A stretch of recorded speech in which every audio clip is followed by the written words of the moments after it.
ধুবড়ির এক ভয়ঙ্কর গ্রাম চরকান্দি। দিনের বেলা শান্ত হলেও রাত নামলেই শুরু হতো অদ্ভুত সব ঘটনা।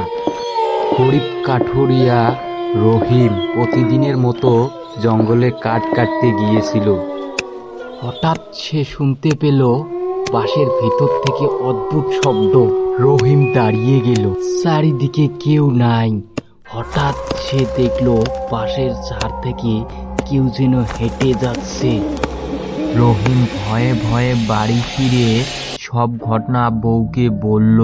তখনই রহিমের বউ বলে, তুমি আর রাগ করে এসো না, আমাকে ভয় লাগে। এই কথা বলতেই বাইরের থেকে কে যেন বলল, আমার বাচ্চাকে ফিরিয়ে দাও। দেখো তো গিন্নি, বাইরের থেকে কে যেন ডাকছে।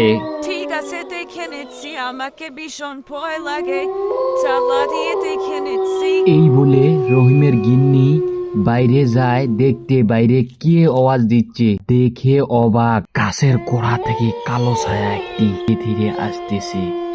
রহিমের গিন্নি দেখে ভীষণ ভয় পেয়ে যায় এবং ওই রাতটা কিছু মতেই কেটে যায়।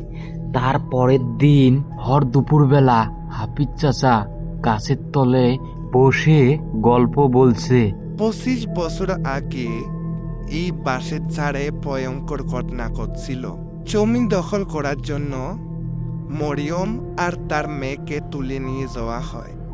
ভয়ঙ্কর ওই বাঁশের ঝাড়ের কুয়ার মধ্যে মরিয়মের মেয়েটিকে ফেলিয়ে দেওয়া হয় জমি দখল করার জন্য।